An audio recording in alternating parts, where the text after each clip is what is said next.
戦車の次にウクライナが渇望する兵器、それが戦闘機です。今のところ戦闘機供与の確実な情報はありませんが、ウクライナが NATO 各国への働きかけを強めており、ポーランドなど前向きな国も存在します。もし供与される可能性があるとすれば、候補に上がるのは次の3機種。F16 ファイティングファルコン、ユーロファイター、ミラージュ2000。この中でも最も供与のハードルが低いのが、フランスの戦闘機、ミラージュ2000でしょう。それはなぜか。まず F16 は、欧州各国で広く採用されているマルチロール機で、まとまった数の供与が期待でき、訓練や保守整備にも都合がいいことから、ウクライナが最も欲しい戦闘機だと思われますが、供与するには開発元である米国の許可が必要です。しかし、現在のところバイデンは戦闘機の供与を認めていません。エイブラムス戦車の時のように、戦況次第ではコロッと判断を覆す可能性はありますが、現時点では難しそう。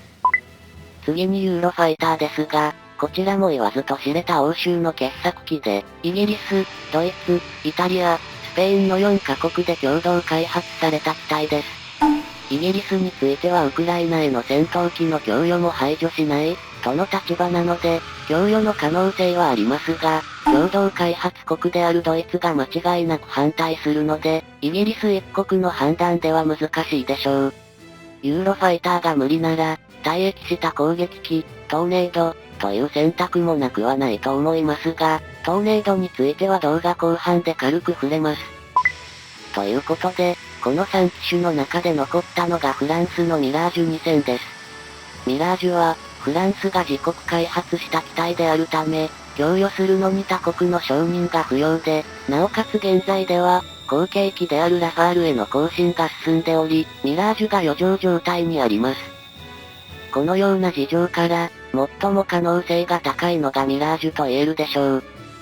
ということで今回は、このミラージュ2000がどういった戦闘機なのか、ロシアと渡り合うのに十分な性能を持ち合わせているのか、その能力を見ていきましょう。ミラージュ2000は、フランスが得意とするデルタ翼の戦闘機、ミラージュシリーズの最新版で、脱走者が開発した第4世代ジェット戦闘機です。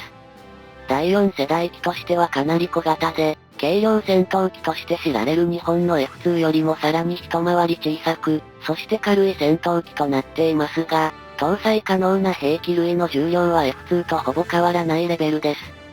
また、デルタ翼の特徴を活かして、最大速度は F2 よりも速いマッハ 2.2 まで発揮可能となっています。通常、デルタ翼の航空機は、高速域での運動性と加速性に優れた特性を持つ反面、低空、低速時には揚力が得にくく、離着陸性能に劣るというデメリットがあります。しかし、ミラージュ2000では、その当時の最新の航空工学を取り入れ、CCV、運動能力向上機、として設計されたため、デルタ翼のデメリットを改善した機体となりました。CCV 設計以前では、航空機の開発作業は、空力、エンジン、構造の設計を行った後に、それに見合うように後から飛行制御が考慮される、という流れになっていたため、飛行能力を向上させたくても限界がありました。それに対して CCV、運動能力向上機は、目標とする飛行性能を最初から踏まえた上で、機体各部と機体形状の設計が行われるため、期待した飛行性能を得ることが可能となりました。まあ今となってはそんなの当たり前じゃん、と思うかもしれませんが、コンピューターによる高度なシミュレーションができなかった時代には不可能な手法と言えるでしょう。ということで、ミラージュはこのような手法で開発されたため、本来手っ取り早く空力を補う手段であった、カナード翼を装着する必要もなく、その代わりに、エアインテーク横に小型のストレー機を装備する程度で済んでいます。これらの構造により、本来苦手とするはずの低速度域での操縦特性が極めて良好となっており、また、高い揚力を維持しつつ機種上げ姿勢を取れるようになったことから、従来より短距離での離着陸を可能としています。さて続いては、ミラージュの攻撃力、武装について見ていきましょう。そもそもミラージュ2000には複数のバリエーションが存在し、フランス空軍が保有する主なものは、制空戦闘機タイプの DA 型、戦闘爆撃機タイプの D 型、核巡航ミサイルの運用能力を持つ N 型、マルチロールタイプの5型の4種類となっています。まず制空戦闘機タイプの DA 型ですが、主な武装は赤外線追尾式の短距離空対空ミサイル、R550 マジックと、セミアクティブレーダー誘導式の中距離ミサイル、シュペル 530D となっており、それぞれを主翼下に2発ずつ、計4発の対空ミサイルを搭載します。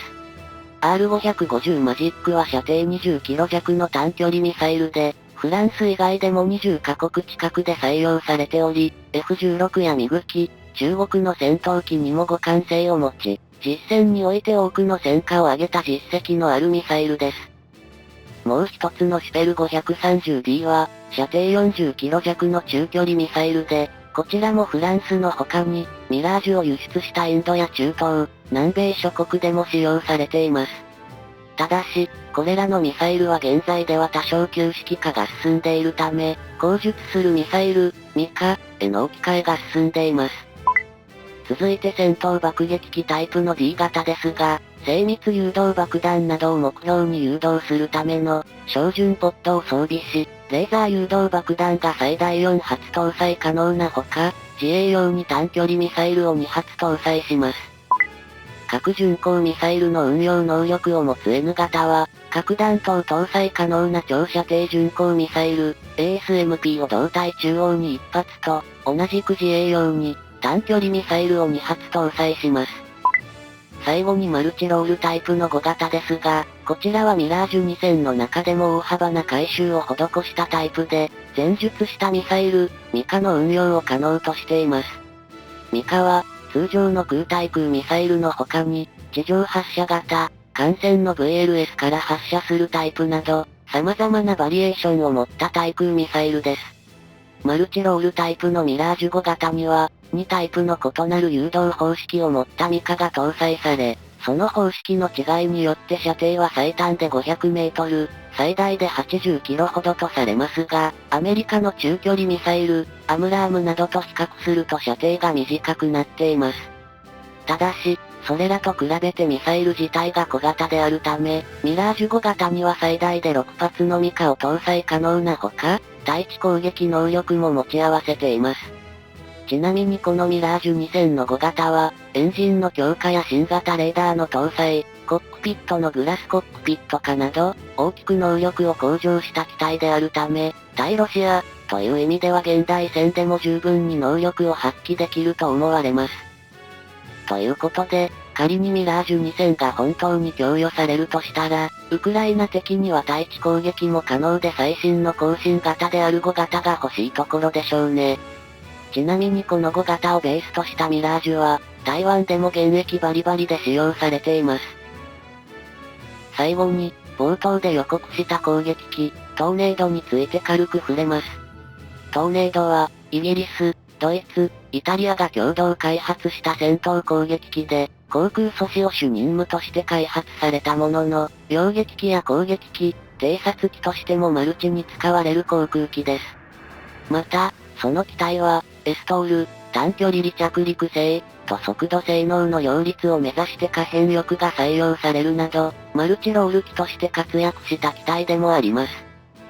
本機は3カ国の共同開発とはいえ、実質的にはその開発のほとんどをイギリスが実施したため、供与に関してはユーロファイターほど揉めることはないかと思います。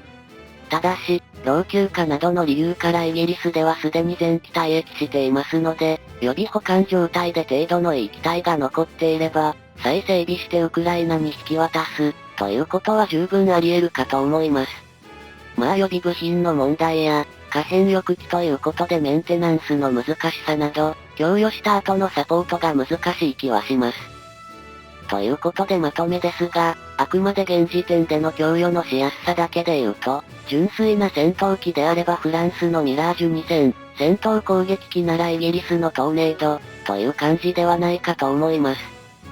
ただ、フランスやイギリスが戦闘機の供与を決めた時点で、アメリカも追随して F16 の供与を認める可能性もあるので、結局は戦車の時のように、各国顔色を伺いつつ、時が来たら一斉に供与、という感じかもしれませんね。よろしければ、いいね、チャンネル登録と、ベルマークをポチして通知設定をお願いします。